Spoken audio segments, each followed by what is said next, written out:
Hello, everyone, and thanks again for joining me for another one of my YouTube videos and Podbean podcasts on gaudium@spez22.com. Sorry that we haven't had an interview in a while. Looks like I think about 10 days on here, but summer's a busy time, and I'm a busy dude doing all kinds of crazy things. So my apologies for that. There was a while there I was doing like 2 or 3 of these a week, and now I'm down to like one every 10 days or so because of all kinds of other things. But anyway, very pleased today, very happy today. Have a repeat here today, and that's Daniel Drain. He is assistant professor of theology at St. Bernard's School of Theology, assistant professor of pastoral theology at St. Bernard's School of Theology in Rochester, New York. And Dan is also a former student of mine at DeSales University and currently finishing up his doctorate at the JP2 Institute in Washington, D.C. So, and I hope that's going well. It is. We're close to the end. Yeah, that's good. Good to hear. I wrote all the fun parts already. Now it's all of the what does Balthazar think on other themes kind of stuff, the connecting tissue. Yeah. Having written a doctoral dissertation on Hans von Balthasar myself, the difficulty in writing on Balthasar is every dot connects to every other dot. And he wrote thousands and thousands and thousands of pages, and it all has to be read if you're going to be a Balthasar scholar. And it's a monumental Herculean task, but well worth it, I think. So kudos to you for persevering and plowing through Balthasar. What's the exact topic of your dissertation again? It's called what is it called? Saving Finite Freedom. The relationship between finite and infinite freedom in von Balthasar's theology of redemption. Ooh, so lots of theodrama. Yeah, lots of theodrama. Hell, exactly. Yeah, my dissertation was mainly on Balthasar's Trinitarian metaphysics, but once again, it all relates. I'm sure you're dealing with Trinitarian metaphysics, just as I dealt with the relationship between finite and infinite freedom. You end up just writing on everything. Okay, let's just talk about everything. Yeah. So anyway, but that's not what we're talking about today. Today, we're going to be discussing atheism, unbelief in the modern world. It's challenge to the Christian faith today, and it seems as if it's an increasing challenge. And I'm gonna, and of course, you're teaching a course right now on atheism, right? In the summer. That's right. Yeah. Doing a summer session class, a full 3-credit graduate course on atheism, unbelief, and the atonement. So that's how it's sort of becoming a theology class in the end. But we're tracking. Initially, I said we would kind of sketch 3 different species of atheism, sort of like pre-Christian atheism, and then like Enlightenment era atheism, and now post-Christian atheism, which I think I'm about to say we'll call practical atheism. But it's turned into sort of Nietzsche, Dostoevsky, and then back to the gospel. That's kind of how it's been framed. Okay, well, we'll start there. But I'm going to also begin by getting my plug in, which is that in my opinion, one of the central motifs of the Second Vatican Council, what really motivated it, was the development of a kind of Christian humanism, the kind rooted in a Christological theological anthropology. And de Lubac, of course, was deeply influential at the Second Vatican Council, hence even the name of my blog, Gaudium et Spes 22, which is based on section 22 of Gaudium et Spes. The famous line, it's only in the light of God made man, various translations, that the mystery of man takes on light, only the light of Christ that the mystery of man takes on light. And I really thought what the council was up to was an attempt to co-opt various forms of atheistic humanism. And once again, de Lubac wrote that very famous book, The Drama of Atheist Humanism, that was very influential in my young life. So I'm going to turn it over to you now, after I've sort of set the stage as to why I think what we're talking about today is not only important in and of itself as a topic, but I think it's also important as a tool for retrieving what to me was one of the central projects of the council. But anyway, over to you. So briefly sketch out what's the difference between pre-modern atheism, Enlightenment atheism, and postmodern atheism, or pre-Christian atheism. Yeah, I mean, I think what I ultimately want to say, and this is actually the argument that de Lubac ends up making about the contribution that Dostoevsky presents to Christian thought. There's a sense in which um, to reach sort of Christian maturation of detachment from any kind of idolatry, you actually do have to pass through a sort of atheism, whether that actually manifests as a crisis of faith, or whether it manifests as wrestling with Nietzsche or someone like that and understanding the objections. To pass through that, to understand what we mean, but actually what we don't mean about God is a sort of crucial moment. And therefore, that kind of atheism, what could be called Christian atheism, that has a place in faith, is just not possible prior to the gospel.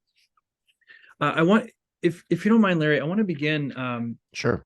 actually to connect some of these threads. So Gaudium et Spes 19, just before 22, obviously, speaks about atheism as one of the serious problems of the modern age, and it glosses on that a little bit.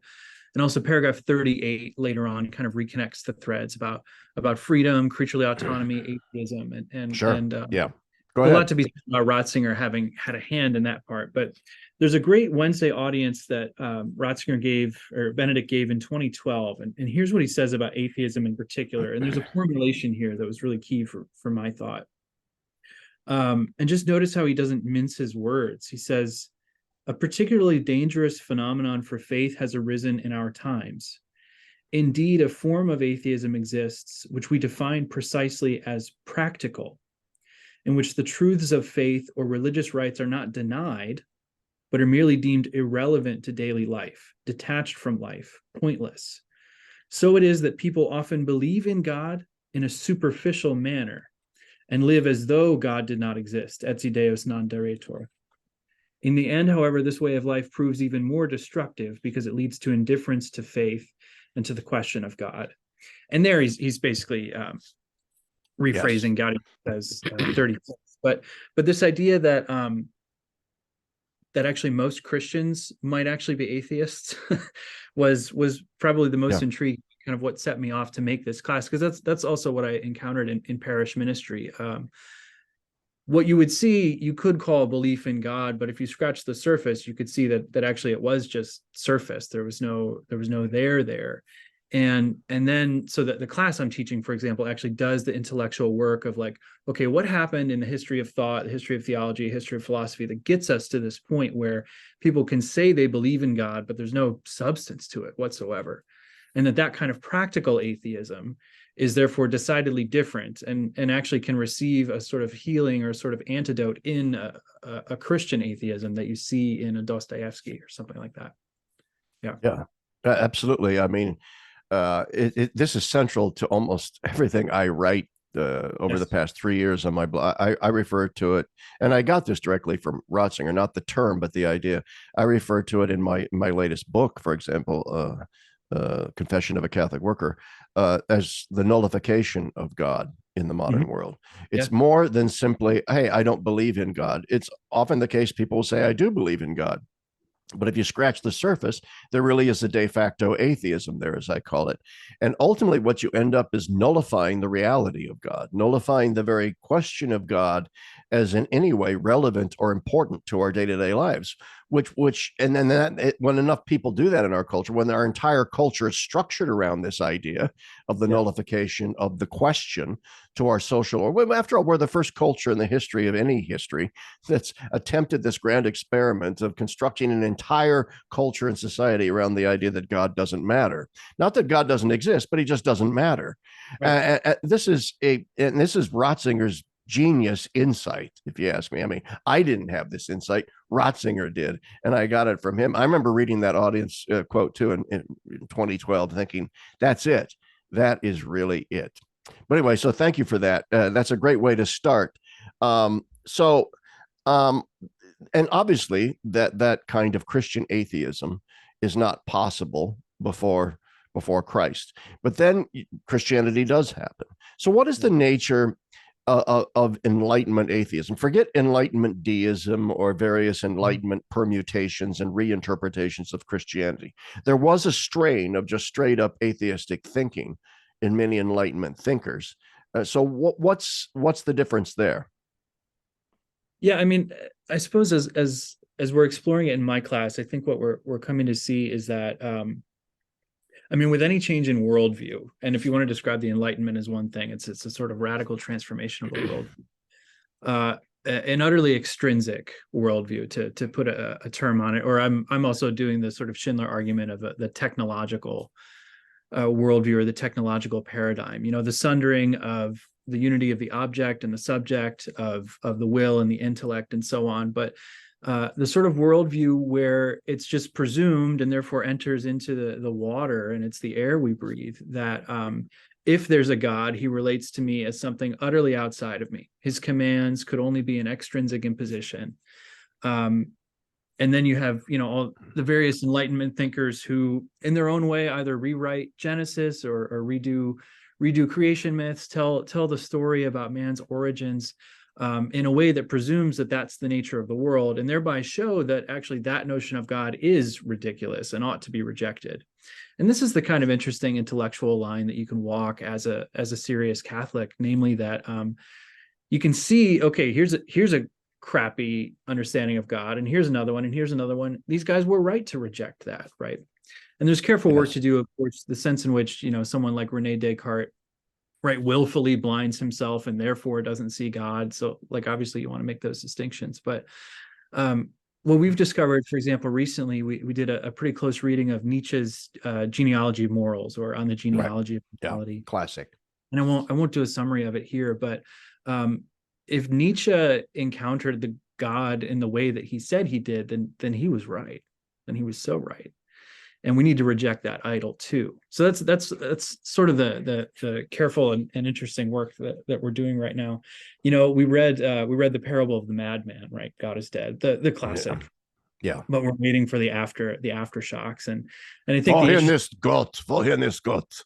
Oh, you better believe I read it out loud in the German Ich too. werde sagen, Gott ist tot. Gott bleibt tot. Yeah, wir sind eine Mörder. Yeah, it's great. You have to do it in German, man. You got to do it in German. Then you can almost hear Nietzsche thundering this out to people. God's dead, and he's going to stay dead, baby, and we killed him. Yeah. You know, what's really in the background for all this, and I bet you share this, is David L. Schindler. I mean, this is what he really opened up this line of the loss of the meaning of God in the modern age. And obviously he's piggybacking off of de Lubac and Ratzinger, but this idea from Schindler, this insistence, which pushed him into doing almost nothing but metaphysics, that if God doesn't touch on the meaning of everything, then we're not talking about God, right? And that's precisely actually what Nietzsche saw.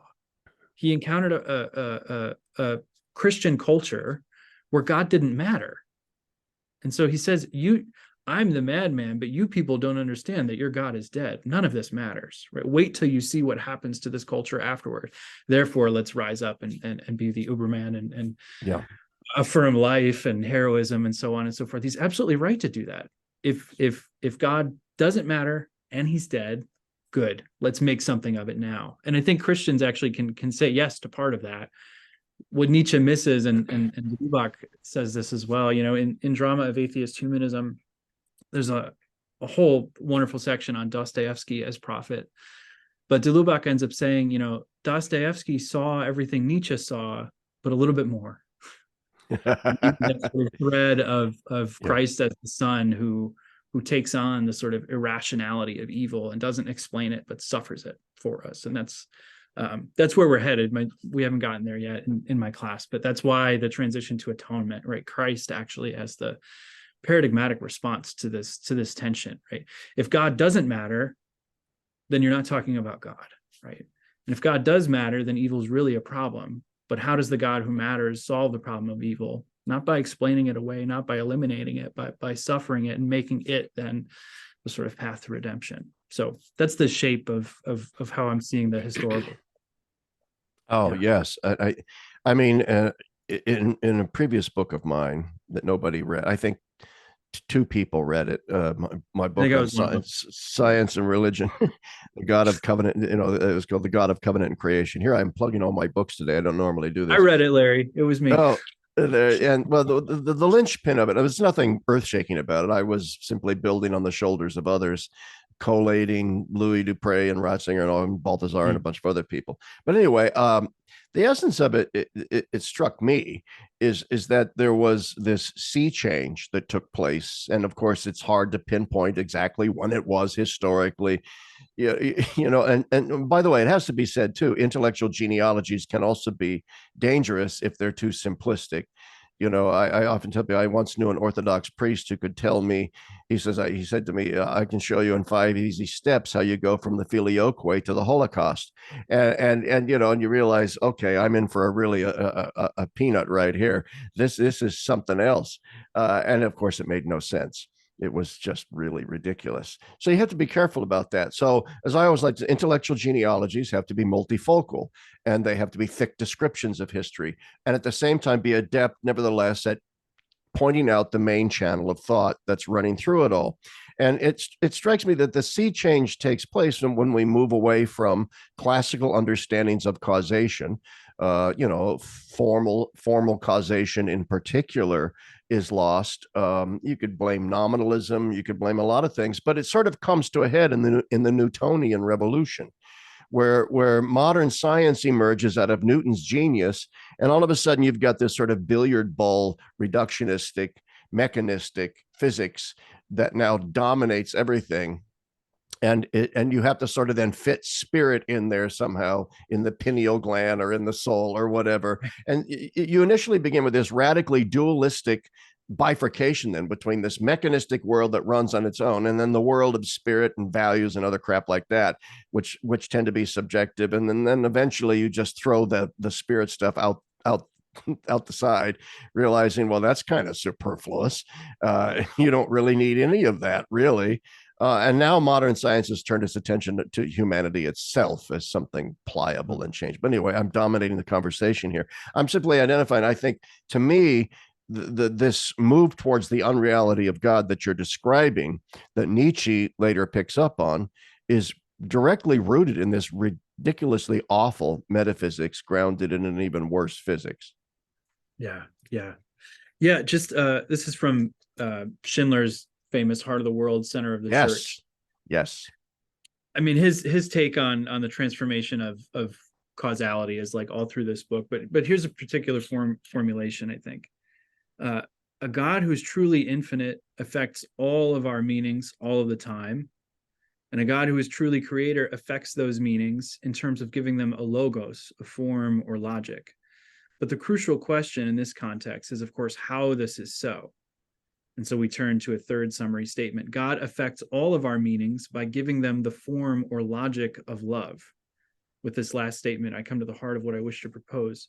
What an authentic Christian creationism and infinitism requires is that the meaning whose identity has been assumed to be that proper to a machine be transformed into a meaning whose identity is rather that proper to love.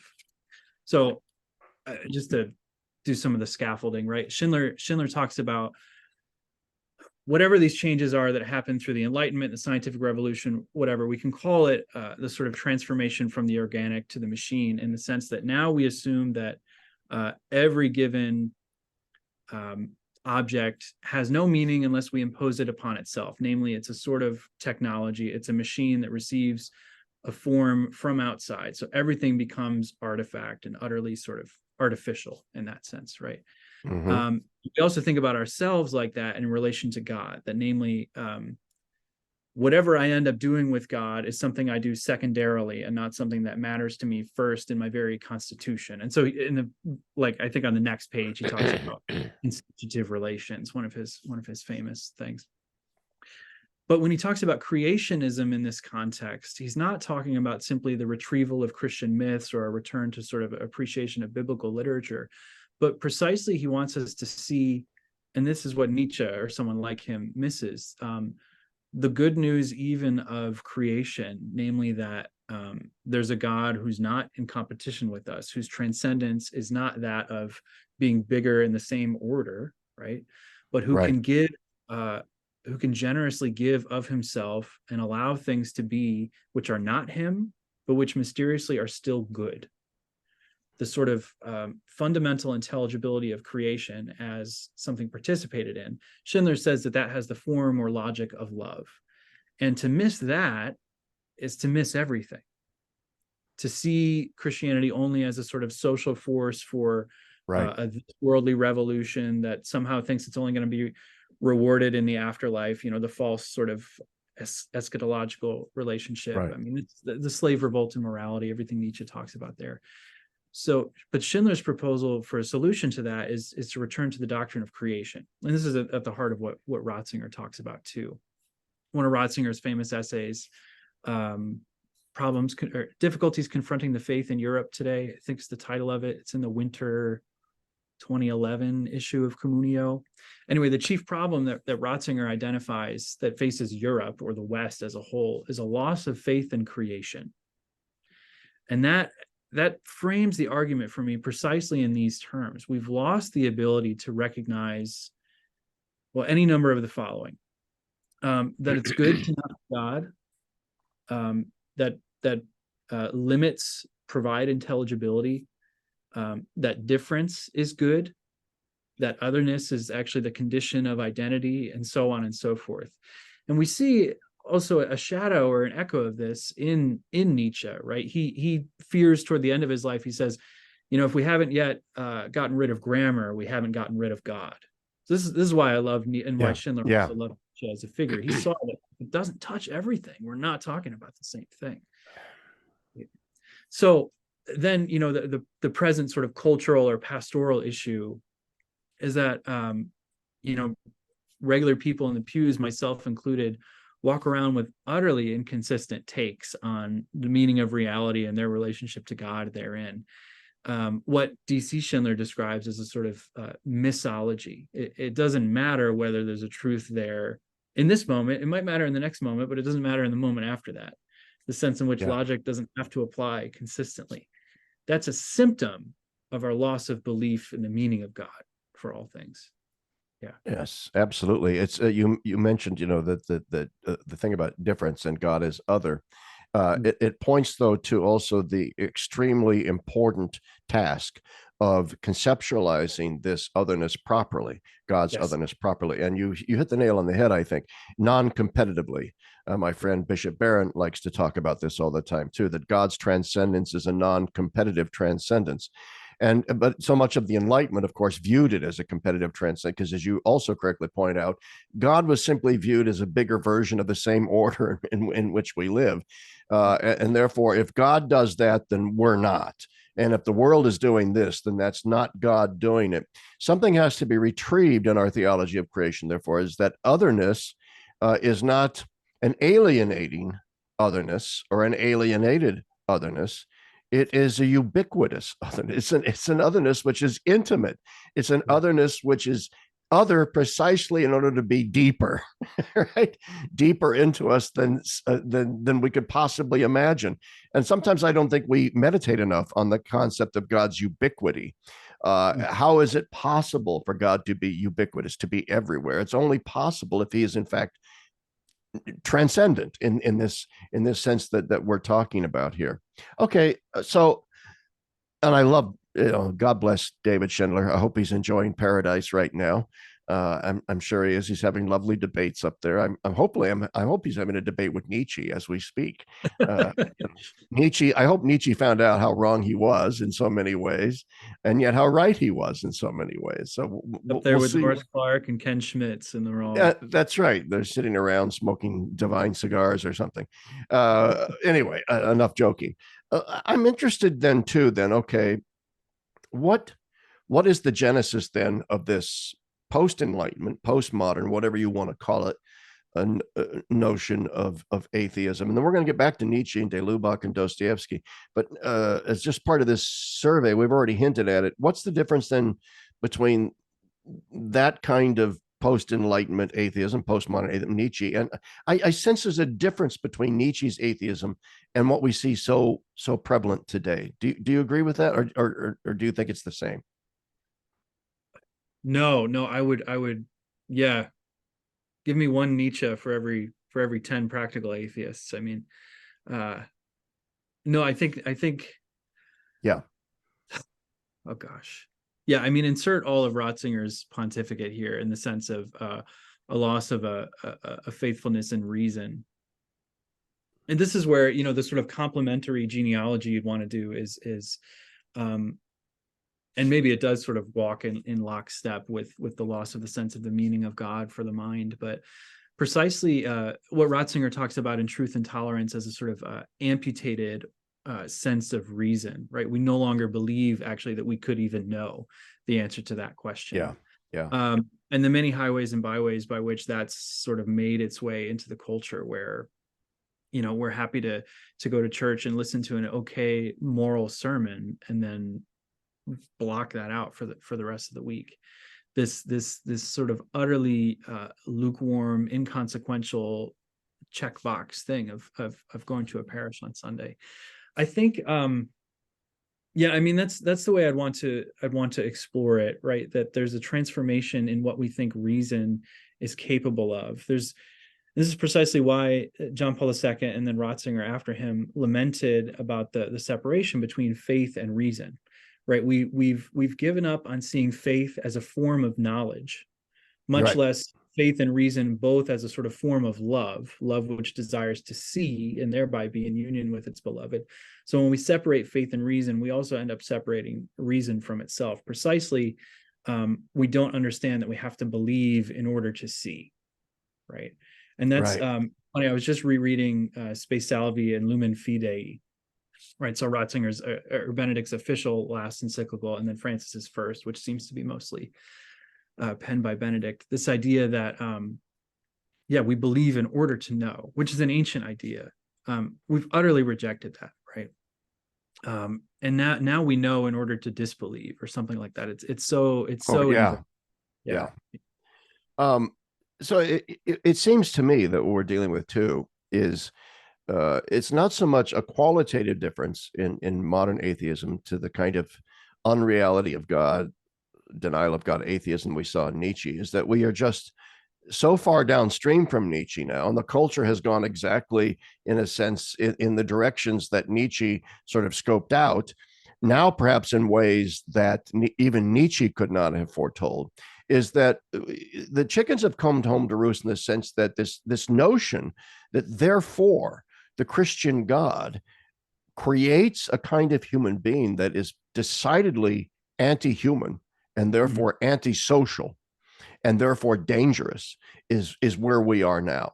We're in one sense, we are going back to sort of the pagan Roman response to the first Christians, who were charged with atheism by the Roman Empire, and mainly because in denying the sacral order that held up the empire and gave it its meaning and its significance and its traditions and its morals and customs and all that, the Christians were undermining the social fabric, and therefore were viewed as these vermin, these anti-human, anti-social vermin who were just below contempt.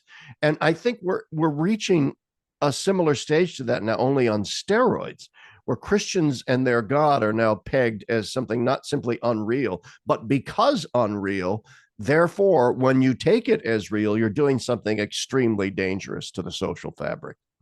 Yeah, no, I think that's right. And we're that's sort of come up in conversation in my class too. And I think because everybody, it's adult students, so people have careers and have had longer careers than I've been alive. So there's a lot of wisdom and interesting experience that coalesces in the room. And on the one hand, this is the most sort of frightening situation we could be in as a cult of believers, that our culture is sort of structurally against us in ways that are not often not explicit, but because it's sort of implicitly there, that's frightening. But also, on the other hand, like, this is the game that Christianity's played from the beginning, preaching the good news to a culture that is just not, that's going to see all of it as a stumbling block. So, and that's where the hope lies. But it's interesting, something you said reminded me, the way D.C. Schindler talks about the crisis of reason. He points out, and it's I think a really helpful insight here, insofar as reason is in crisis, it'll precisely fail to see it. Like, just so far as it's in crisis, we won't ever recognize it, right? which is why, you know, JP2 at the end of Fides et Ratio, we have to be the guardians of metaphysics, right? That kind of, you know, it sounds esoteric, but like Christians have to be the people now that go out and say, it's good to be you, and it's good for that to exist, and it's actually good for all of this to exist. We can actually start again by sort of preaching the gospel simply of Genesis.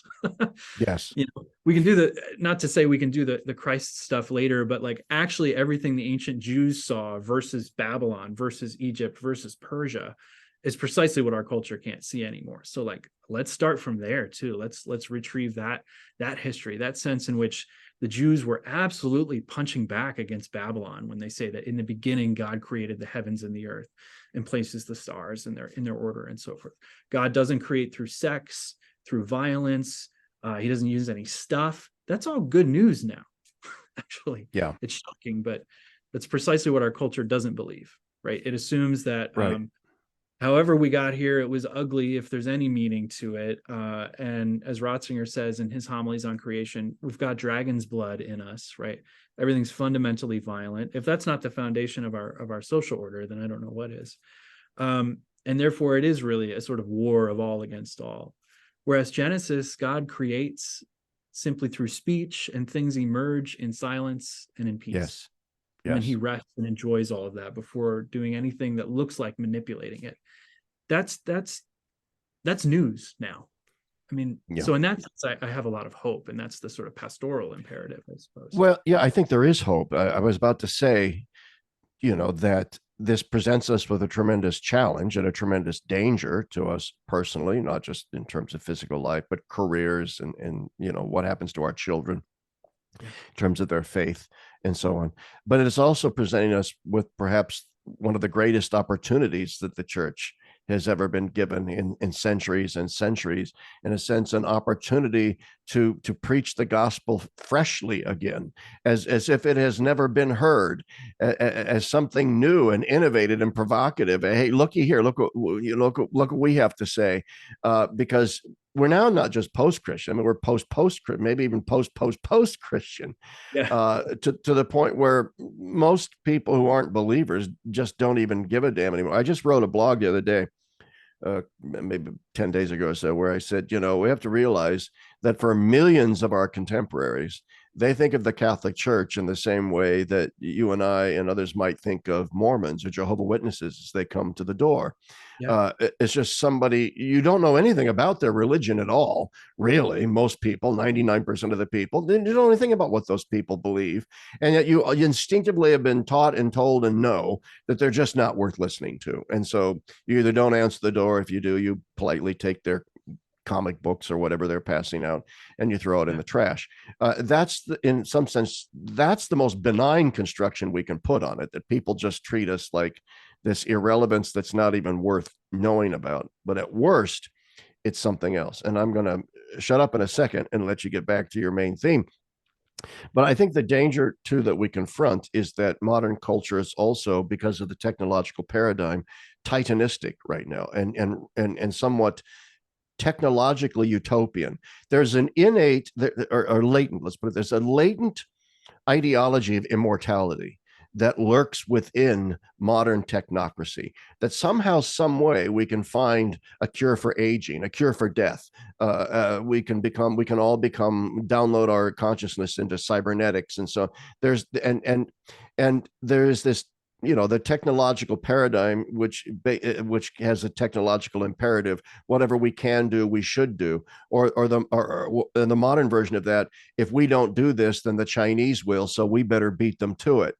If we don't do it, in other words, somebody else will, so we have to do this. So there's a sense of inevitability about this, a crushing nexus closing in upon us that we either have to participate in as willing participants, or we have to resist. And that resistance is going to be, in many ways, prescribed. I mean, it's going to be forbidden.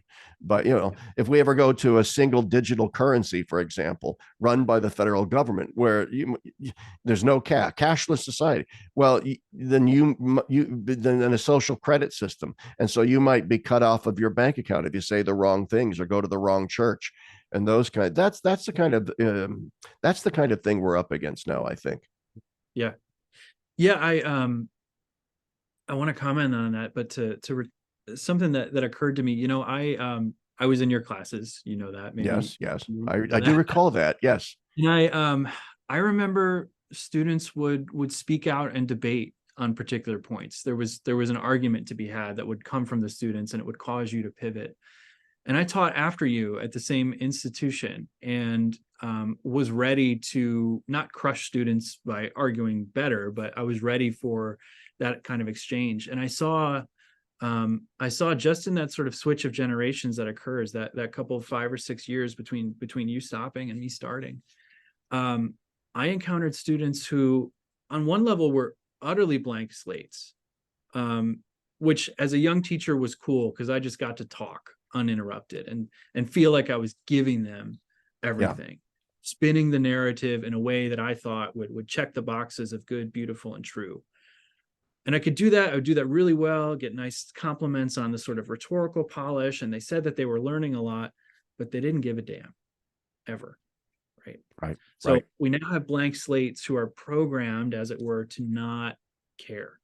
There's no, I mean, this is what terrifies me about the present pastoral situation, is that we've known for a while that beauty rather than sort of moral imperatives or correct doctrine is the way to reach people. But typically that beauty encounters a sort of frothing at the mouth desire in people to find meaning. And I wasn't seeing that in the students. And so it sort of flips the task on its head, where I had to somehow, me looking like this, awaken their desire for something more. Yeah. And Yeah. the only surefire ways to do that were by being interesting and being kind of funny. And eventually the lectures would start to stick. But it was only the students who took me for intro and then took me for something a year or two later, and then at the end of their time, the students who spent more time with me, who had that, I mean, to use the present term, who I got to accompany a little bit in their maturation. It was only then that I saw I wasn't chipping away at a facade. It was more like what Michelangelo says about sort of unearthing David, right? Yeah. There was a there, but they just had no idea of what was inside them, of really reawakening this desire. And it wasn't with particular content. It wasn't with certain rhetorical flair. It was the difficult, Christian living with people.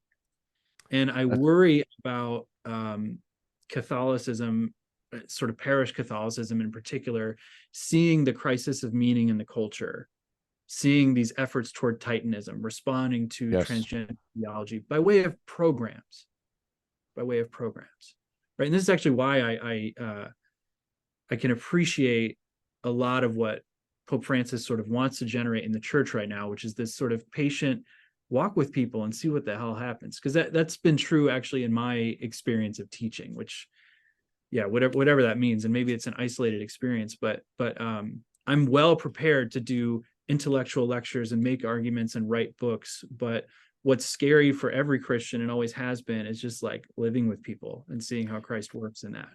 Oh, absolutely. There's so much in that. Pope Francis, his idiosyncratic genius is precisely, I think, as a pastor and so forth, I think he does have a genius for, he was, enamored of Guardini. I think he does have a genius for occupying that strange, vague, gray space between faith and unbelief, and in order to better reach people. And I applaud that about him. I think that's astounding. I have other issues with him that I'm not going to go into here. But I'll just say I'm not always certain that translates into a program, as you just correctly pointed out. I think therein lies I think he struggles to try and put that into a program. But anyway, you said something too, and I don't want to talk about myself, but it makes a point. You use the word pivot, and some of my students would criticize me. I'd see it on student evaluations. Hey, he's always getting off on tangents. Well, in some cases I would, obviously, all teachers do sometimes. But what I was doing, as you well know, because you did the same, was I was pivoting. I had the freight train was leaving the station, and I had this topic I was going to talk about. But as the train was leaving, somebody was pulling the cord to stop the train. And I would stop and I would realize that's a damn good question. And it's not directly related to what I'm talking about, but it is on a much deeper level. So let's talk about that. Let's get to that. But here's this, Danny, and I'm going to concur with you.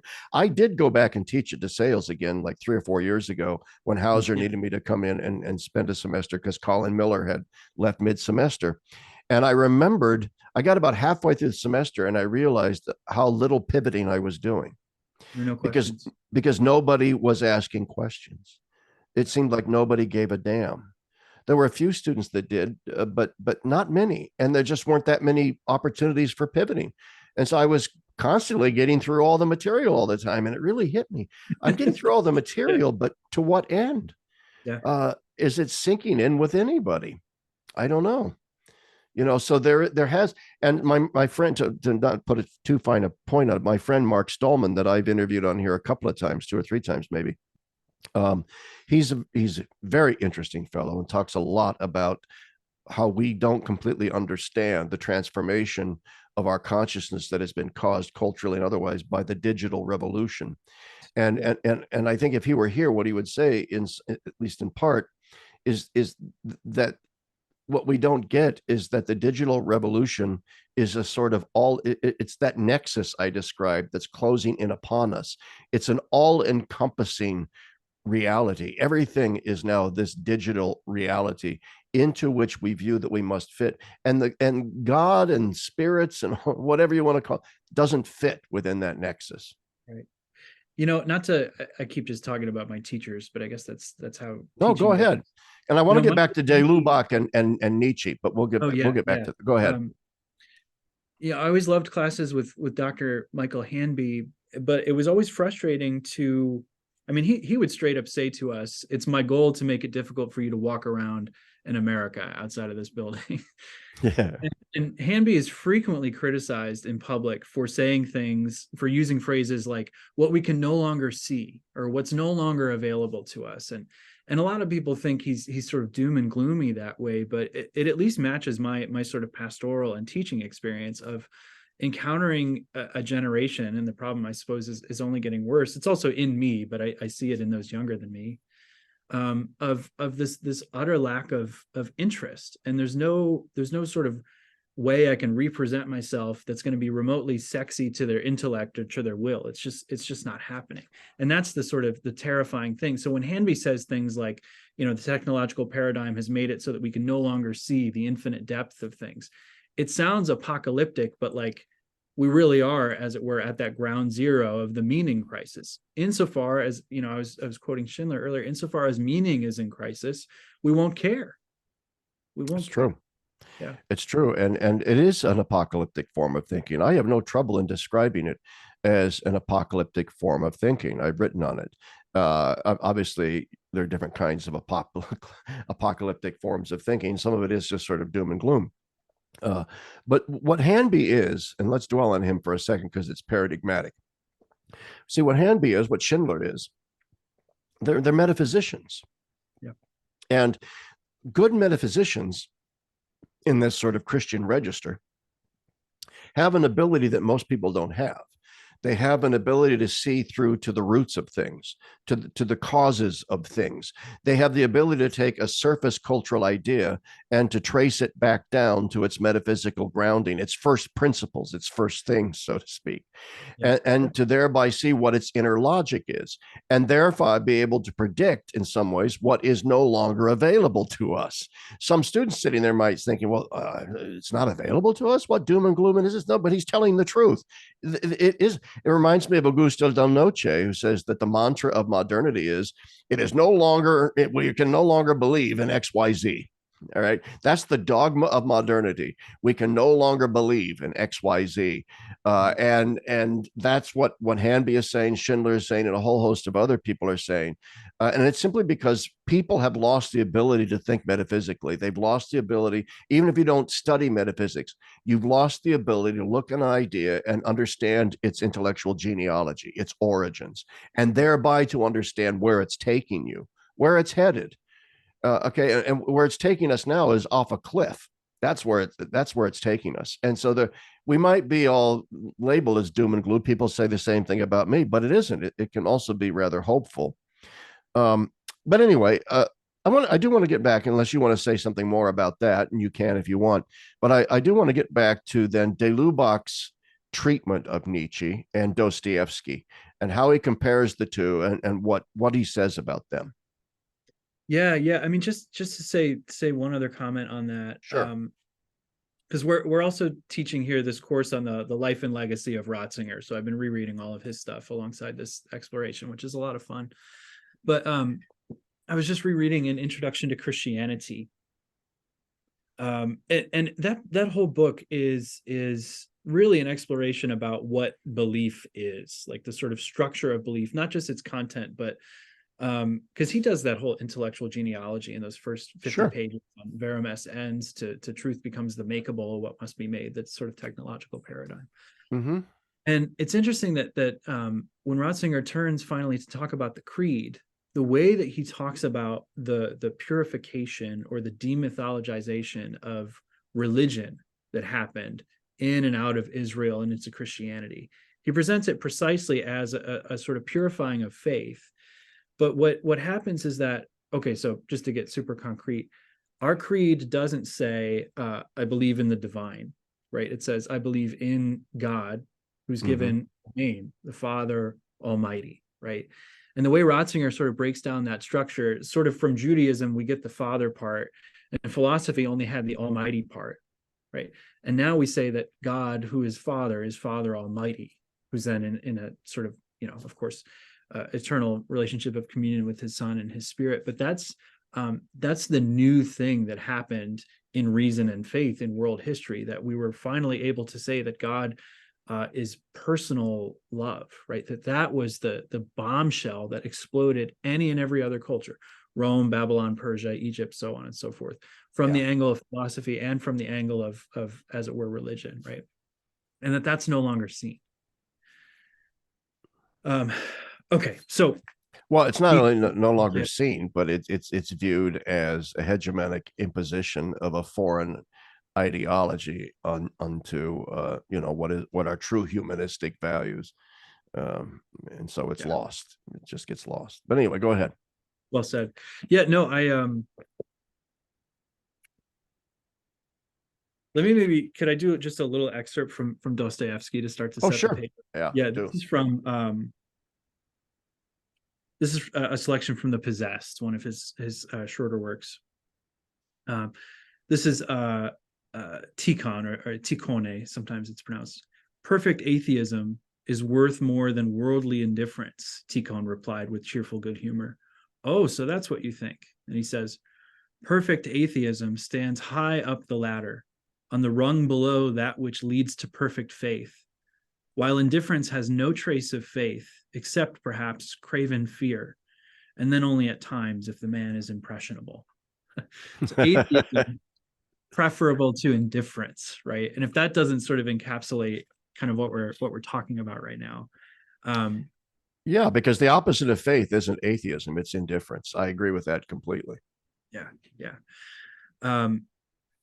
And I think the interesting thing that Nietzsche and Dostoevsky see from different angles is that what man worships is ultimately the most important question.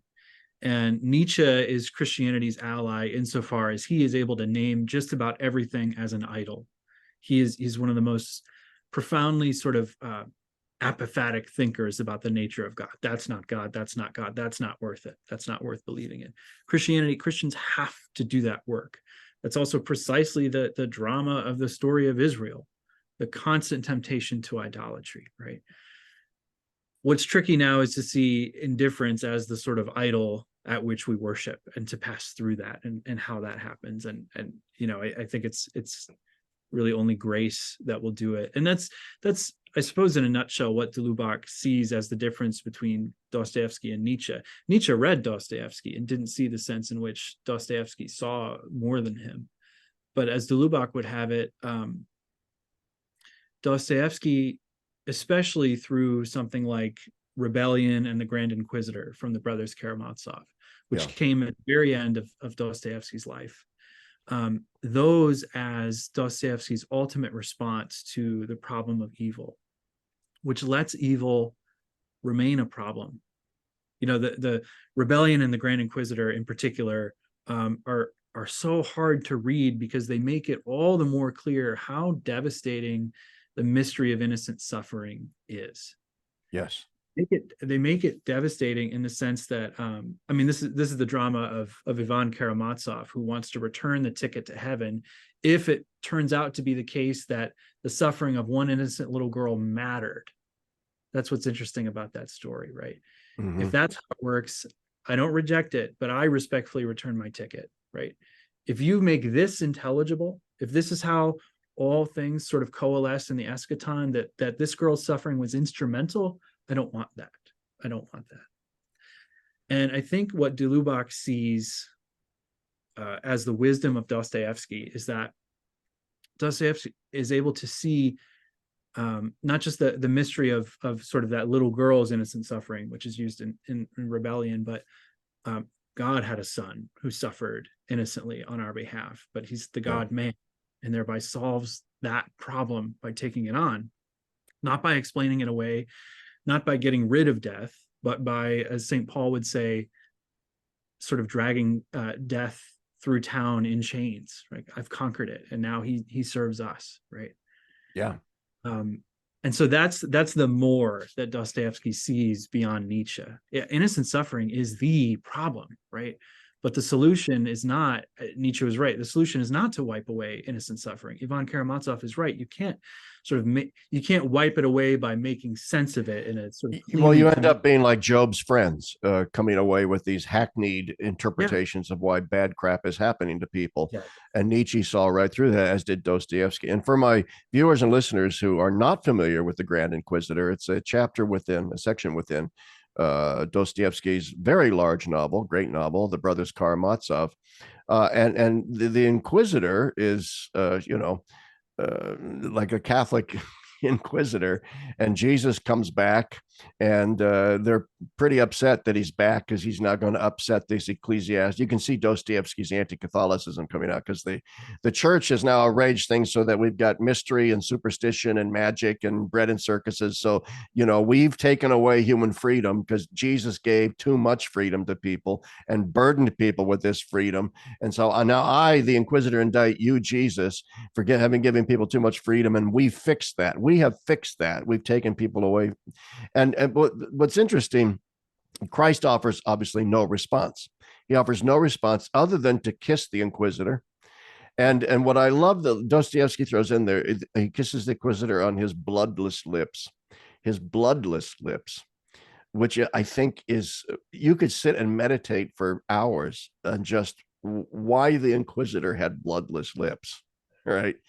And why Christ's simple kiss is the only answer that Christ gives in that little short story. And it's in some sense the answer of intimacy and love and an acknowledgement of the problematic. It's when I meditate, I think Jesus is acknowledging that the inquisitor has in fact set up the problematic just fine. Yes, that's the problematic. And the problematic is going to be that freedom is going to lead to suffering and other things. So that leads me to then, but you look like you want to say something, and then I want to get to how the atonement fits into all this. No, I just love that line of thought. Dostoevsky, like right before the end, is responding to critics of Brothers Karamazov, the Grand Inquisitor in particular, people who are trying to figure out what he really meant by it. And I was trying to find the excerpt from the letter because de Lubac has it, but I can't find it. But the formulation that Dostoevsky uses, which I think is chilling but also motivating. Dostoevsky says, I came up with a better atheist than anyone else ever has. My Hosanna came forth from the crucible of doubt. That's how he puts it. My Hosanna came forth from the crucible of doubt. And yes, that's what I call then Christian atheism. We actually need to get to that point, right? We haven't faced the hardest arguments of atheism and passed through it, right? And seen the actual response. We haven't seen what Dostoevsky saw is actually the argument. Yeah. There is a strain to change this topic a little bit. It just popped into my head. There is a strain of Christian thinking, Catholic thinking even, that would say that actually doubt and faith are not reconcilable to each other. that doubt and faith are opposites, and that the a perfected faith is a faith without doubt. I know certain followers of Newman. I'm not a scholar of Newman, but Newman says things along these lines, and I don't know if I'm understanding him properly, and I hope I'm not misrepresenting him. But I've heard people use that argument from Newman to say doubt and faith do not coexist.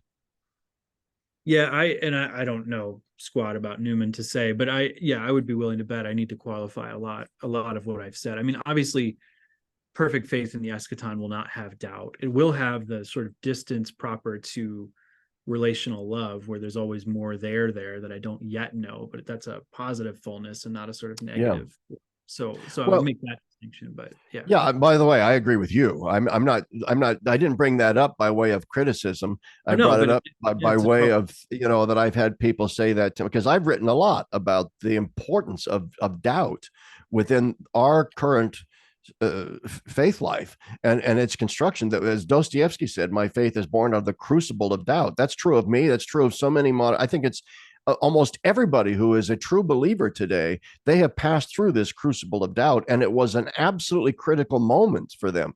It was a turning point, an Ernstfall moment, a moment of and I also say this. I've said it frequently over and over. You cannot be a good evangelist of the faith unless you understand the doubts of other people better than they understand those doubts themselves. You can put a face and a name on those doubts better than they can. You're a teacher. I was a teacher. And it was one of the things I strived most strenuously to do would be what we use the phrase now, to steel man a student's skeptical argument for them, to say, here's what you're kind of groping at it, but let me not put words in your mouth, but here's what I think you're really saying. And then I would reformulate their question for them in a way that would leave them astounded, like, oh crap, yeah, you're right. That's exactly what I'm trying to say. And it sort of, when you do that, it lets your interlocutor know, your unbelieving interlocutor know, you know what? You're not presenting me with a gotcha moment or a gotcha question like, I bet you people never thought of this, and actually we have, and we have thought about it more profoundly than you actually have. And we've suffered through it and lived through it and come out the other side. And if you'll take me by the hand, I'll be glad to accompany you to the other side of that formulation. So I think doubt in this side of the eschaton is a critically important aspect of charity, of empathy, of an ability, and not just for ourselves but for others. To understand the human condition properly as we actually experience it. That's well said. Well, of course it's well said. I said it. No, I'm just kidding. I'm just kidding. I like to hear myself talk. But anyway, let's get on. Let's see. Okay, we've been at this about 50 minutes. Yeah, I mean, so what's the answer to the problems we've been sketching? I mean, I've put forward that, to speak of Christ's atonement, or at least to understand it, is the only path forward here. And what I mean by that is something like the following. So, I mean, continuing a thread that I tried to lay down earlier, this idea that even in the sort of creation myth that we have in the Old Testament, the way that Genesis works, the structure of creation, what emerges there, or can be read to emerge there, is a metaphysic of the goodness of the finite, the affirmation of difference, the goodness of distance from God. In Genesis 3, a similar reading can happen. There's this is the first dialogue in Scripture between the serpent and the woman and so forth. But as I was rereading this recently with students, what really struck me is there's a couple of questions. So first of all, we see for the first time in Genesis 3, the figure of God asking a question. And when God asks, and I'm not a Hebrew scripture scholar, so someone could probably correct the hell out of this, that's fine. But let me read it as a sort of metaphysician here. It should be shocking to us that God has questions, because this is a God who has created Hashemayim ve'et haaretz, the universe and everything in it, the heavens and the earth. He knows all things and innermostly. That's clear from Genesis 1 and 2. Yeah. So when God asks, "Where are you, Adam?" that should really bother us. And maybe it can be explained away as just a sort of pedagogical, rhetorical. God knows where he is, but Adam needs to know that he's not where he should be. But the final version of questions that God asks in that short sequence, God asks the question in response, So the second question is, have you eaten of the fruit of which I told you not to eat, right? In other words, did you really do what I told you not to do? And then the last in the sequence, the question, at least as it is in English translation, is, what is this that you have done? What is this that you have done, right? If this is the God who creates all things out of his transcendence, which is also profoundly immanent, who knows all things, who is the reason for all things, participation in goodness, for him to ask, what is this that you have done about sin, or about the action that they've committed, about the introduction of death into the world, it sets us up to understand in a more fulsome way that the battle in all of salvation is not between sort of good and evil, or between man and God, but between, as it were, life and death, right? Death is a problem from the very beginning, such that God asks, even if it's just rhetorical, what is this that you have done? Whatever death is, it's a that God doesn't, as it were, have the reason for to hand. It's this novelty, this vacuum, as David Bentley Hart calls sin, the sort of black hole in creation. It's this hyperdense thing. So death is the problem. And you can read all of salvation history in that light, that death is the problem. We introduced it, and we thereby can't solve it from within. So we need the Lord of life to sort of take that on for us, right? Then if you sketch the problem of the mystery of innocent suffering, if you sketch it in that light, within that sort of understanding of a theology of creation, it's easier to connect all of the threads of the fittingness of an innocent son who takes on our condition and who suffers the effects of death, and suffers it more perfectly and more, therefore, comprehensively, but doesn't suffer it, as I've already sort of alluded to, in a way that like you and I still have to die. So he suffers death in a way that empties it of its power, but allows it to sort of remain as the gateway. And that's what Nietzsche can't see, right? I mean, you could read all of John's gospel as, under this motif of Christ saying, come and see, but also of Christ sort of sinking down into our condition and coming and seeing himself what we've done, of suffering that condition himself. And that, in that sense, I would say that the atonement is the most profound response to the mystery of innocent suffering. Why? Because the problem's not eliminated, but it's suffered through and transformed into what? Now our path to eternal life. It's no longer a problem in the same sense, right? It's just as devastating to God, as it were. God has to suffer it, and suffers it more deeply, more comprehensively than any of us could, because he's perfect God and perfect man. It's more painful, but also all of our sins, as it were, are available to him, right? So that's a whole way also of reading kind of all of Scripture too. That's Well, a yeah, lot. and it's precisely why, too, Balthasar and others would say that Christ did descend into hell, that he experienced the pains of hell, which or the alienation of hell, or what do you want to call it? And this is simply his way of saying that Christ had, because hell is, right, a species of death. If death is the genus, then hell is maybe the ultimate species that is expressive of death. And what is hell if not simply spiritual death writ large? And so it's the mystery of death come to fruition in these stark ways. And so, of course, Christ's death has to encompass that death, that profound mystery at the heart of human freedom and its rebellion against God. I also, this is part of this preaching the gospel in a refreshing way again, because people need to be reminded, I think, over and over and over again, that death is the great barrier. Death is the great nemesis. Death is the great black hole that sucks everything into itself, destroys all meaning, destroys all aspiration. Ultimately, we all go to dust. And of course, there are numerous biblical verses that speak of how evanescent life is. It's there and it's gone. And then there's death. And death is the great leveler. And that's why St. Paul said, in Corinthians, he's struggling. And he goes, look, what is ultimately the inner essence of sin? What does it sting? It's death, right? It kills us. It's robbing us of this life that we're meant to have, which is why the resurrection pulls the stinger out. Okay, it robs death of that. It robs sin of that sting of death. Now we don't have that sting of death. And I love this. I love this line of thinking that you're going on here with regard to the atonement. I'm reminded of Yeah, certain things. on the one Margaret hand, Margaret Turek has written on this as well. Go ahead. I was just going to say exactly. We're reading her book for the last two classes, so What a great book. it's so good. It's so good. She's also sitting in on the class, which is more than a little intimidating. She's letting me Yeah. teach. She's letting me put on the circus, but Oh, there's nothing I hated worse than having a fellow professor or something that knew more than I did on the topic no, I sit in love on it. one of my classes. Like, damn it. Now I have to actually say something that makes I've sense. actually encouraged her to dramatically correct me at some point or Oh, something. that's the best path to do. As I sometimes I've had students say, "Oh, you intimidate me. I'm afraid to ask." I said, don't do that." The fact of the matter is, no matter how educated you are, you will always there will always be somebody in your life when you are around them, you feel like a blithering idiot.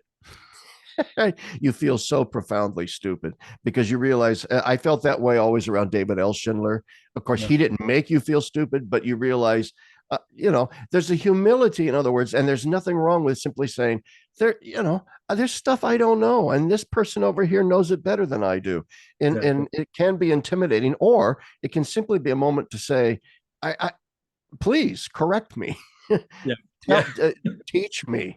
I want to learn from you, a kind of a thing. I'm Germain Grisey, the moral theologian. I studied under him. He was another guy that's like, oh, geez, I, I believe I that. Yeah. always felt profoundly stupid when I was around him. Not, once again, he didn't make you feel stupid, but purposely. But anyway, back to what you're saying about the atonement. I want to come back to then once again to the question of doubt, because this is really critical to me. Um, Obviously, neither you nor I are counseling people to constantly live in this suspended state of hand wringing, like, oh, today I believe and tomorrow I'm an atheist and the next day I believe again. That's not what we're talking about. I mean, obviously people go through that, and that too can be a catalyst for Yeah. deeper thought Yeah. and growth, but that's not what we're talking about. Baptism confers upon us the gift of supernatural faith. And I've been now a sort of convicted believer for about 50 years of my 64 years of existence, or yeah, about 50 years. And that's the Ariadne's thread that runs through the entirety of my life. Even as my outward observance of the faith ebbs and flows, even as my enthusiasm emotionally ebbs and flows, there is that sanctuary light hanging in my soul, Yeah. that little burning ember that hangs in your, that's the supernatural gift of faith. And it's there. Now, if you have that, this is what I'm talking about. If you have the supernatural gift of faith, and I'm going to presume that most listeners do, then it is in fact then possible within the structure of that faith, not in opposition to it or as a counterpoint to it. Yes. Within the structure of that faith, there is the ability to, in a sense, suspend it, to bracket it, to place oneself pro nobis, for the sake of the other, to Yes. begin to try and think, what must it be like not to have faith? Yeah. And what are the doubts that flow from non-faith? And to be able to think those through in this kind of, with your faith bracketed, but still there and informing you and inspiring you and fueling your contemplation, to then actually work through. And this is how, in some ways, to bring it back to the atonement, I think this is not, Christ didn't bracket his faith or anything like that, but there was a kind of suspension of his divinity, in a sense, where the fullness of his glory has within it this ability to take within itself all of this dreck, all of this garbage. And how is that possible? How is that possible? If it's possible for Christ to take all that dreck into himself, then it has to be possible for our faith as well. So, in other words, this is my answer to the question: are doubt and faith inimical to each other? In some sense, yes. But in a deeper sense, I think not. Yeah, and I mean, even on a more practical level, if you need to view yourself as, okay, I'm going to doubt in order to make sure that I'm not here worshiping idols. I'm going to search Yes. out any false conceptions of God, any inadequate conceptions of the relationship between God and the world, between my freedom and infinite freedom. I need to search that out. And the way to do that is perhaps by reading someone like Nietzsche, or reading these figures who did not believe, but saw the problems that faith says it presents answers to. Okay, take on Nietzsche's objections. Can you provide the answer to that? And this is the way I framed our engagement with Nietzsche with my students. I said, I'm going to make you wrestle with him. I will be on the sidelines. I can take him, but I want you to try. I want you Yes. to have that sort of affirmation of like, we can take this guy, we can handle this. The answers are there, but you need to do the wrestling. Why? It will make you stronger. Also, Nietzsche was actually better at faith than you are, and you need to see Yeah. that. You need to see that from within. So that's sort of actually positive evangelical task of like, we have to cast down these idols. We have to make sure.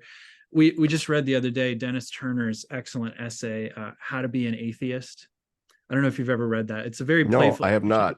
sort of dense, British Thomistic takedown of most. It's a little bit like David Bentley Hart's response to Dawkins and guys like that. It smacks of that book, Atheist Delusions. But Turner's advice is like, we've been doubting God exactly the way you have, but way better from the very beginning. In fact, Thomas says almost nothing positive about God. And he says that the first thing you need to do, and what you perpetually need to do, is make sure that you're not saying the wrong things about God, such that eventually we'll discover that whatever I mean by God can't mean what I think it means by God, but it means something. And That's that's right. your starting point with theology proper.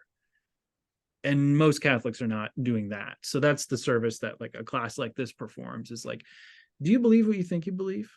Or do you think you believe what you actually believe? Augustine, si comprehendis non est Deus. If you can comprehend, it's not God. That doesn't mean we shouldn't try to comprehend God. It's just a constant on the lookout for the idols embedded within our faith. And you know what? This sort of purging of your own faith of its idolatries, in other words, its superficial constructions that are more informed by silly ideas rather than profoundly Christian ones, doesn't necessarily even have to flow from reading profound thinkers like a Nietzsche. It can absolutely be provoked within you, and it can create within us a deeper charity towards our interlocutors, but by morons, by people that just want to make you want to rip your hair out. I run into this on social media all the time, or in the com box of some of my articles I've written for Catholic World Reporter, where you just rip. Well, I don't have hair, but neither do you. But rip my beard hairs out, thinking, oh, what this simpleton, this moron. But I tend not to respond. But when I do, it's only after I sip a bourbon, smoke a little cigar, and ponder. Well, do they have a point? What's the point there that they're trying to make? And then you realize, they do have something to say here that maybe I had to think about. I was, I was watching a video, not that he's a moron, but watching a video from Ralph Martin. And Martin, a new one he's come out where he's trashing Balthasar and his relationship to von Speyer. And he accuses basically Balthasar of encouraging von Speyer to be a medium, and that she's channeling spirits. They call it communicating with saints and so forth, but Ralph Martin characterized it as occultic, demonic, channeling nefarious spirits and so forth. And of course, my immediate reaction, and a lot of others that people you probably know, are like, oh God, no, that's not what they're doing. On the other hand, you sit back and say, okay, why is that not what they're doing? In other words, it prompted me to think more deeply about Balthasar's relationship with von Speyer and what she was actually up to and what her charism really was. And I had to admit, okay, how is this not channeling? How is this not necromancy, as the Protestants would say? How is it not conjuring up people that, automatically on command and that kind of through some sort of magical technique that you've mastered or something? And you realize when you think it through more deeply, oh, okay, that's not what they're doing. Right. That she's engaged in the Jesuit practice of colloquy, where she begins by imagining conversations with saints. And then if you do that enough times, then that conversation becomes a real prayer, and then a real conversation. And then God gifts you with the charism of actually communicating with the saint. But anyway, that's neither here nor there. I don't know if you had any further thoughts on this. The takeaway of that for me is that you better be able to answer those questions. That we can't afford to be afraid of questions like that, right? We can't be afforded. Let's we were just reading this other Ratzinger does this reflection on those who dress sycamore trees. It's some line from Hosea or Amos or something like the dresser of sycamore trees. Yeah, dresser of sycamore trees. And apparently the way that you make the fruit actually edible is by taking it off the tree and slitting it open.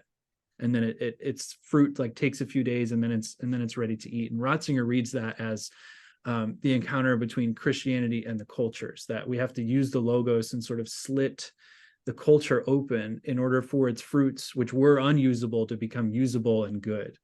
And that's exactly the attitude that we can have, even for these, the morons, as you put it, or these things that are not. I'm talking about how it makes us more charitable than I call them morons. Right. Yeah. But that's though my point is they're not. Let's take it all. Let's all capture it for Christ. Yeah. That's fine. I mean, I'm sure if I went out on a golf course and was golfing with somebody who actually knows how to golf, he's looking at me going, "What a moron," because he doesn't know how to golf, and I don't. Which is why I don't. I mean, different people have different skill sets, and we just need to be aware of that. But one of the skill sets that the theologian has, or the metaphysician has, is to think these things through, and we should. You're absolutely right. We should do that for the sake of others, for the sake of people who have questions. So anyway, I guess I left you speechless with that one. I don't know. We've been at this about an hour and 10 minutes, but I feel like continuing a little bit here. Go ahead. You were going to say something. I just, I mean, this is all still an open question for me because part of my mission is, what is the pastoral response to this crisis of meaning? And the only thing that's clear to me is that the gospel in all of its fullness, Old Testament, New Testament, insights about creation, fundamental insights about whether anything is good, is precisely what needs to be said and heard. Now, what practical context in which that has to happen, I'm not sure, but I guarantee you that what needs to be said in the present sort of exchanges about gender ideology or whatever is that the body is good, and that it's good for me to be me and for you to be you, and it wouldn't be good actually to say that I could become more like you by way of surgery is to deny the goodness of me and the goodness that is you. It's to relativize it all and to say that it's meaningless, actually. So like, there's a very concrete instance of like, hey, these weird Christians believe that matter is good, like tremendously transforms from the ground up the nature of the sorts of exchanges and the technologies that we're employing. And that's the analog for me is the transgender ideology. The sense in which we need to affirm something like an original difference, to use John Paul II's language. Yeah. And it's a real challenge. I mean, I remember reading Luigi Giussani's book, The Religious Sense, many decades ago now. And it's a beautiful book. It's a wonderful book. He writes like an Italian, and I'm always a big fan of the style of Italian writers. But nevertheless, he makes fantastic points in there. And I was revisiting The Religious Sense the other day and realizing that sort of communion and liberation approach is fantastic. And I endorse it. Nevertheless, there's a problematic with it now, which is that the religious sense has now become so attenuated in our time and in our culture.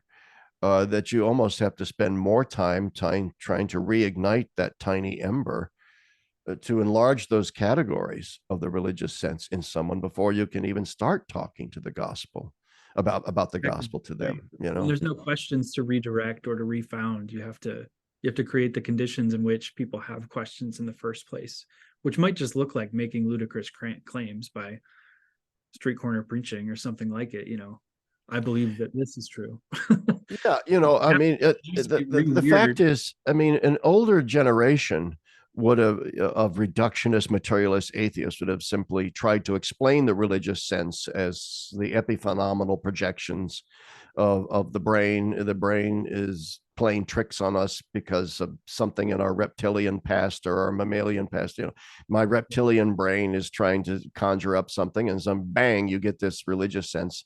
And religion is epiphenomenal, meaning it's an effervescence. It just exists like bubbles on sea foam, and goes away. But I would say a lot of modern people, if not most of them, no longer even bother to try and explain the religious sense as the because that is a backhanded way of saying, yeah, I have these feelings. I actually do have a religious sense. I just don't think it's something pointing to something real. My point is that people don't even think in these categories anymore. And that the religious sense has become so attenuated, so truncated, that maybe they don't have these experiences anymore. That's the scary thing. To live a human life without having these sorts of experiences of the numinous, of the supernatural, things that go bump in the night, even where you don't even have those anymore. Everything is just simply prosaic. Boom, nothing more. You know, in Evangelium Vitae, it's toward the end of what is a very long encyclical. JP2 describes the first move we're supposed to take to combat the culture of death, and all he says, this is the way he puts it. There's some flowery language about being joyful and stuff, but he says, sorry, that was reductionistic about JP2. We need to have an abiding joy about these things. But he says we have to foster a contemplative outlook. Why would that be the first sort of methodological move for people who are combating a culture which is eating itself from the inside? It's this insight, I think, and again, speaking here with Ratzinger and Schindler et al., that we have to first see everything that's said here in the faith, in our tradition. We have to see it. We have to be utterly captivated and taken up by it, precisely because we're encountering people that almost constitutively cannot care. The best shot that they have is to see us, Bingo. insert language here about being on fire or whatever with the faith. We have to have seen it, and then look like people who have seen it, not to put on a show, but to be interesting in all the ways that are necessary. But that involves, it will involve programs, but further downstream, it involves first our having actually encountered Christ, purified our belief, being convicted of it. Yes, as St. Paul said, being prepared to give reasons for the hope that is in us, but first to have the hope in us. And I mean, the sense in which people don't have a religious sense constitutively anymore is no doubt tied up in the fact that we don't present, we don't even need to present a counterculture. We don't present a culture in the first place, a Catholic culture. Yeah. In the thick sense, or even in the thin sense, right? We present secular analogs which have been so thoroughly denuded that it all just looks like a really lame, inefficient, unsexy version of anything else that you could get in the culture. So that involves literally at the individual level being convicted of one's faith in Christ, which necessitates sacramental behaviors and what's going to look like anti-cultural behavior, but is actually the most profound sort of cultivating behavior. Absolutely. I mean, the Christian regime is a regime of gift and reception. There is a gift given, but it has to be received. But therefore, that means in order to be us to be open in this contemplative posture, we have to desire the gift. And as you know, as to quote, to bring in Rene Girard here, I mean, all desire is ultimately mimetic. We learn to desire certain things by watching what it is that other people desire. So I think you're absolutely right. I mean, I love C.S. Lewis here as well in Mere Christianity, where he talks about, salvation is kind of like catching a good infection. Yeah. He goes, the good infection. And we need to infect others with our infectiousness. And all too often we're not doing that. And that's the tragedy of it all. The tragedy of modern unbelief is that we have this ripe opportunity to be infectious and to give people this better infection, and we're failing miserably, myself included, I think, most of the time. At the end of the first section of Spe Salvi, Benedict XVI, he's just gotten done describing either faith or hope. I forget, they're kind of interchangeable in the document. But at the end of that, he specifies with a citation from de Lubac that salvation is a sociale quidam, a social thing. And that means, of course, the maximal sense of like we're all saved together or nobody is, in that sort of ecclesial sense. But also sort of to invert the sort of Protestant paradigm, like you're only saved insofar as others are saved with you. Like if you're not interiorly convicted and overflowing with that, then it's obviously not taken in some sense. Yes. and the sort of the atomized, individualized, Protestantized notion of salvation as a kind of vertical me and Jesusism, where Jesus hoovers us up to heaven. uh, you know, it just doesn't float. It just doesn't float. Hey, look, we should probably wrap this up. Yeah. We've been going now for about an hour and 20 minutes or so. I don't like to go much longer than that on these things. We can do a part two someday, Danny. That'd be good too. But Good. anyway, Let's do you do have any? Is there anything left unsaid that you want to say before we call it a day? If you're interested in the person of Jesus Christ, I'm teaching Christology in the fall. We're going to follow these same threads. That's I'm glad you brought that up. Okay, that's whenever I am so big on the St. Bernard School of Theology these days. So is my wife Carrie. What I want to direct my viewers' attention to what's going on there. Something spectacular is going on. If you're interested in communio theology, ressourcement theology, if you're interested in that kind of theology, there is a real renaissance of that going on up at St. Bernard School of Theology, and not with people like Matt Kuhner, Lisa Lacona, and you, Dan Drain, and others that I want. And you have online classes, right? So everything. All of our classes are in the evening, typically 6 to 9 p.m. They're synchronous via Zoom. And then for folks who are in different times, folks in California, for example, the Zoom recordings are always up on our closed sort of course Canvas site within the next 24 or 48 hours. So in other words, everything's available at a distance, but everything's taught live. So nothing's canned with us. Everything's fresh. And you can really talk to us. well, a Yeah. big shout out to St. Bernard. Say hi to Thank my good friend, Dr. Stephen Laughlin, my former colleague, his beautiful wife, Carol, and of course to Matt Kuhner and Lisa and all the others. I really appreciate what you guys are doing up there. Thanks for taking the time, Dan, to speak with all of us today.